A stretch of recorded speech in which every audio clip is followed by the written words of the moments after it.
welcome to NewsX's special segment on budget expectations, where our focus is on the maritime sector, a space where the government has been making sustained efforts to unlock vast potential and strengthening India's trade, logistics and connectivity framework.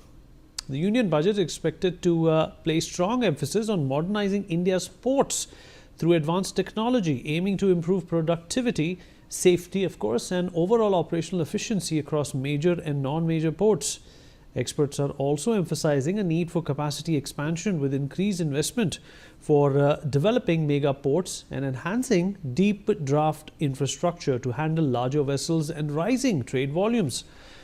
Another major drive is for the better connectivity, focusing on seamless integration of ports with rail, road and inland waterways to cut logistics costs and reduce bottlenecks.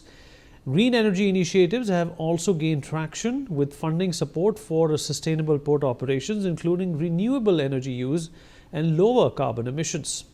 Digitization is set to remain a priority with a push towards paperless documentation and streamlined digital trade processes to ease doing business at ports. Continued allocation to the Maritime Development Fund is anticipated, providing long-term financing support for ports, shipping and allied maritime industries. With nearly 95% of India's trade by volume moving through sea routes, the sector is increasingly seen as strategic infrastructure rather than just a logistics enabler, with expectations thus centered around clear and stable maritime policies to boost logistics and investor confidence.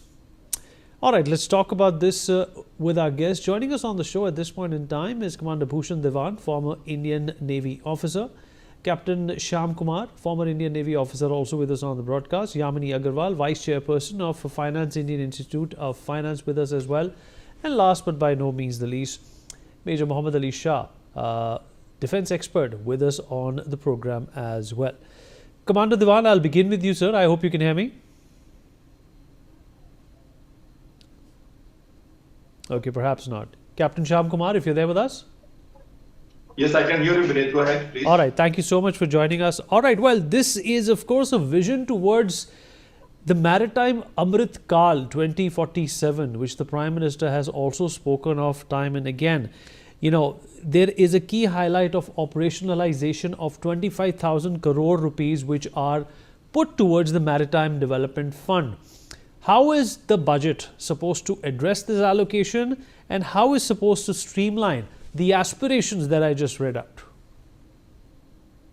Thank you, Vineet. Jai Hind, Shano Varuna. It's very, very important to understand that the geographical location of India, peninsular India, and we are into the into the ocean areas where from where the 8-degree, 9-degree channels, sea lanes of communication is going from Gulf countries to Sundra State, Malacca State, and to the Pacific scenarios. And as you said, 95% of trade by volume goes through our own volume, goes also through these sea lanes of communications. So it is very important that maritime sector needs a boost. First of all, our own infrastructure facilities, such as deep water ports, shipbuilding capacities, whether it is public sector undertakings or whether it is private sector undertakings, the shipyards, both needs a lot of boosts.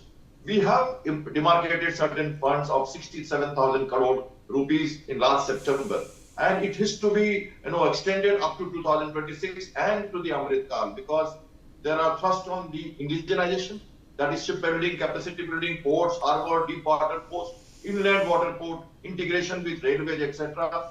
And MSME development at the port itself, so that the export from logistics support and export from these ports can extend through maritime routes to other global arena. So these aspects are very important because, number one, the challenging environment in our regional security, the requirement to increase the export, increase on the indigenization as far as the logistics support and the ecosystem is concerned. And thereafter, overall, meeting the scaling up capacity building to meet the Amrit Kal vision of the country. So for a long-term growth, maritime sectors need a lot of lead time. And that is why government has allocated certain funds.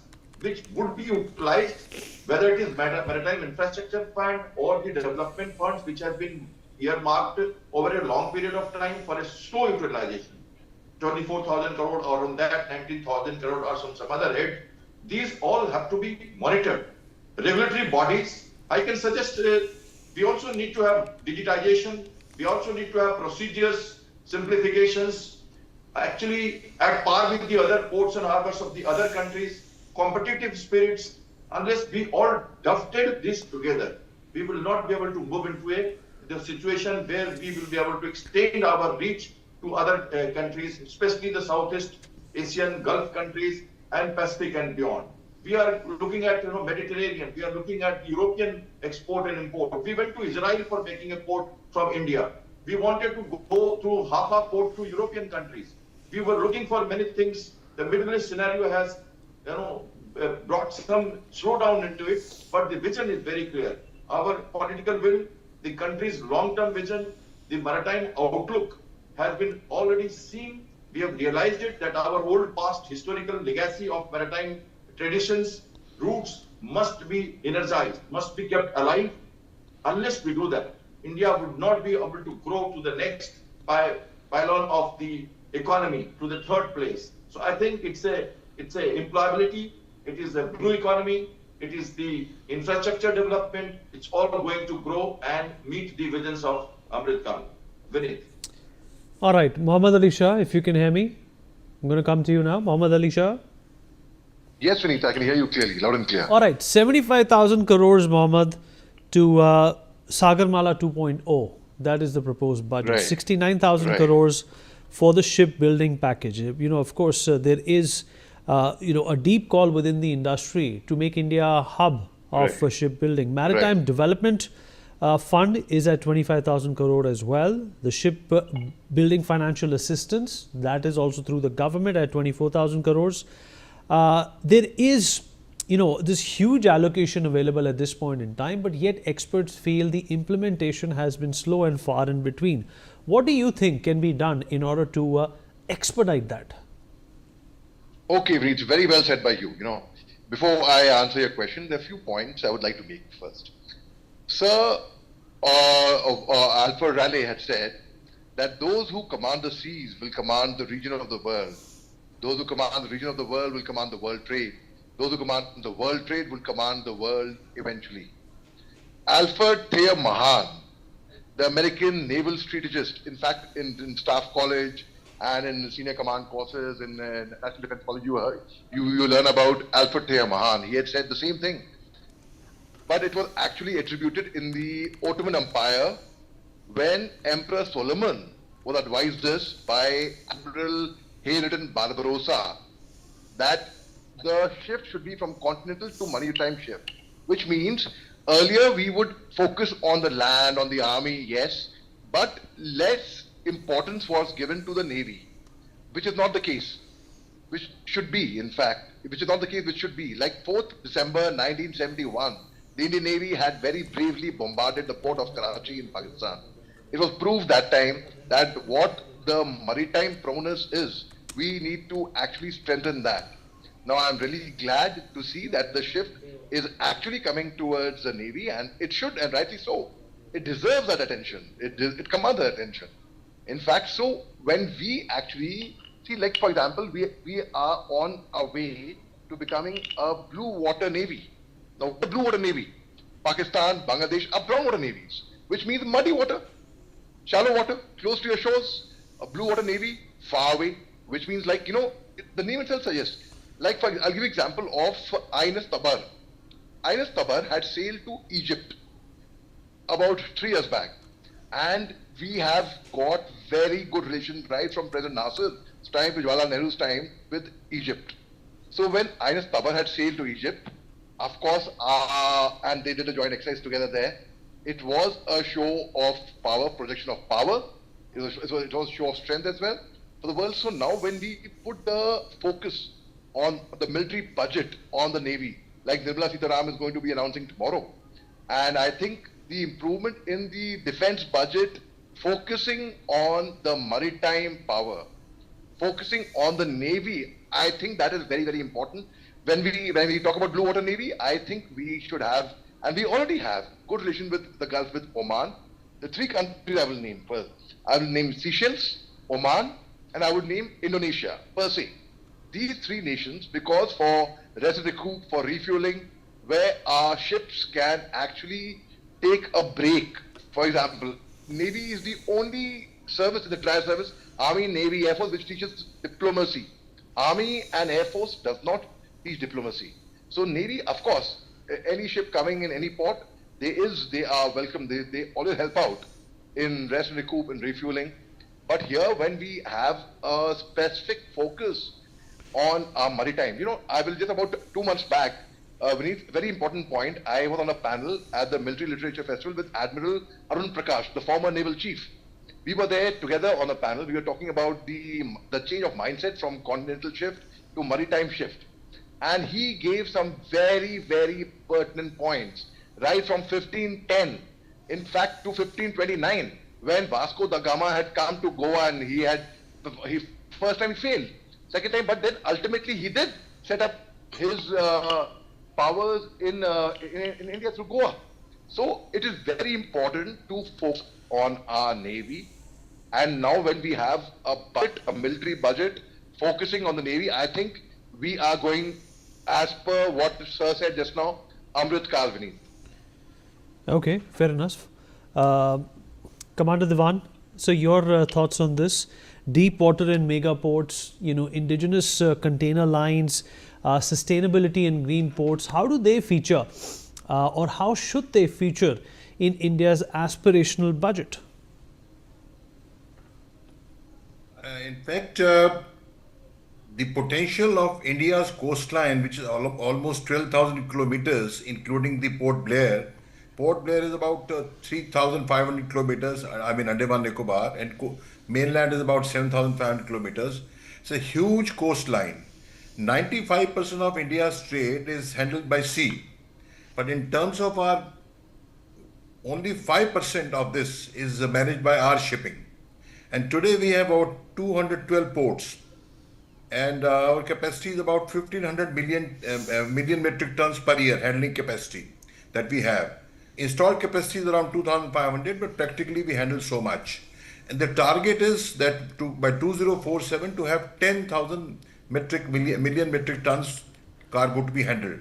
The correct crux of the matter is that, look at the recent context of EU-India trade deal and everything else which is to, will open up.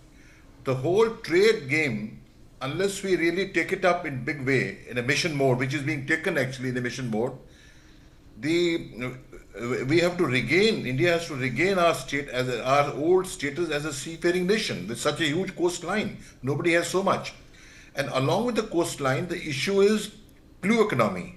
I think by 2047, Viksit Bharat, we are hoping for $100 billion blue economy output. Blue economy also includes what we are going to get from subsea, that is from our total exclusive economic zone. An exclusive economic zone that we enjoy is almost two-thirds of the land mass that India has, which is huge potential going forward. We can think of going to Mars or Venus or wherever, that's a different story. But this sea, which is close to us, this is our own right, which we have. And the thing is, it is going to generate almost 6 crores employment. With this thing, another 25 years to go. This is the whole target. And right now we are losing by having shipping being given to others. We are losing 6 lakh crores, which is equal to defense budget of India. Imagine. We are losing that much money by getting it, in a way outsourced, getting it done from others. So potential is huge. I think traditionally, historically, since till 1947, the Navy and the seas were all handled by the British. And we also, in our defense perspective also, we have been land focused indeed. But after last decade and a half, now we are finding that we are coming to realize that he who owns the seas he who rules the seas rules the world. So that is really coming up. So this is another issue is, look at European ports, look at Rotterdam, inland water shipping. and multimodal ports. Look at Mundra Port, where I have served as senior vice president. The point I'm making is there for evacuation and loading. You have road, you have air, you have at rail. So multimodal, and even inland water, if it is possible, inland water shipping. So and crux of the matter is that we have to become very efficient in terms of turnaround time for the ships. So whether it is loading of the or unloading and clearance, because you don't have huge space warehouse in the port. Classical ports, if you go and see in Mumbai port, huge warehouses, and they are all chocker block. Things are changing now, so that space near the sea warehouse is very valuable. So, and another thing is, unless as they say, use it, lose it. Whatever body part you don't use, that goes defunct. Use it or lose it. So unless the security issue and defense issue, security issue and commercial issue are linked. If we leave such a vast coastline unused, untouched, unoccupied, we are becoming vulnerable to enemy ingress. Same thing you have seen now, announcement today, Leh airport is open for commercial airlines now. So unless you occupy it aggressively and voluminously the way it is supposed to be, security by itself will be a big threat also. So with these issues, I think we have to go a long way in terms of, another thing I'll tell you, to reduce the multimodal evacuation, have Mundra Port. Mundra Port earlier known as MPSEZ, the Mundra Port Special Economic Zone. And now it is called for many years APSEZ, Adani Port Special Economic Zone. The point is, hinterland, the production areas should be just near the port. So that, like when you have a steel plant, it should be near the mines. You don't have to take it from, so production should go from there directly. MSMEs or whatever kind of plants, industries are put up there. So this is an ecosystem. This is an ecosystem of the shipping ecosystem, which means shipbuilding also, which also means ship repair also, which also means breaking the ships also. It's a huge ecosystem. Today, you know how, when you talk about oil trade, and we say that oil trade is controlled by China. 90% of the oil trade and even the other trade also, for example, containers are not for oil. The 90% of the containers, are Chinese containers. So look at the monopoly. So others don't have containers even. So this is what I mean by ecosystem. If you want to do trade, it's not only shipping, it's ports, evacuation, digitalization, seamless handling of documentation, custom clearances. So this is a whole ecosystem, the whole mindset, and it will lead to huge development of our coastal areas, coastal economy. And so this is the right way to go forward, but really we have to we have to cover a lot of ground. Fair enough. And Yamini, there is also a huge call for digitalization of our maritime landscape. A single window which facilitates the Sagar Mantham platforms is the need of the hour. What can be expected from the budget with context to this? Well, I think the previous budgets and the government policies have been very clear in terms of the fast-paced infrastructure that they have been developing. In terms of the public infrastructure that we talk about, the Bharatmala allocations, the Sagarmala allocations, as well as digitalization allocations, not only belong to the maritime, but ensuring that every inland city, every inland place in India is integrated to the overall systems, right from the coastlines to the hinterlands of the country. At the same time, I think overall the Gati Shakti or the many other corridors that they may have created, which may include roads, railways, airports, or the others, at the same time through the maritime as well, add on to the overall infrastructure that is there. So when you connect every single hinterland to the coastal lines or to the from Kashmir to Kanyakumari or from Assam to Gujarat, you are actually bringing about an integrated structure which is well informed, laid out, and placed in understanding how movements of whether it's of people, carriages, goods, services, or anything is taking place at the same time. So digitalization has been there in the past. Transactions or movements have been always noted. At the same time, it's the people's participation which has been the most important aspect in the overall development of any of the aspects of the land, which includes the longest coastline in the country, as well as indigenous, especially both small and big infrastructures simultaneously, which includes big shipping companies and also small fishermen who have been there as a part and parcel.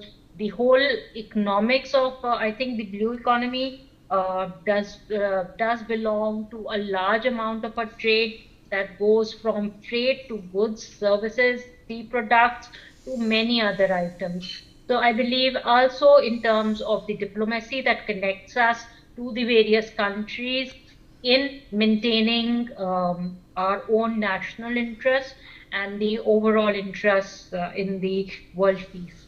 So I believe digitalization does help in encouraging more transparency, more accountability, and as well as at the same time, people participation and more power to the common man at an accessible way. All right, fair enough. Well, appreciate everybody who joined in and poured their perspectives on this important consideration that will or should be addressed in the budget that we have at our hands tomorrow. We take a short break now. We'll be right back.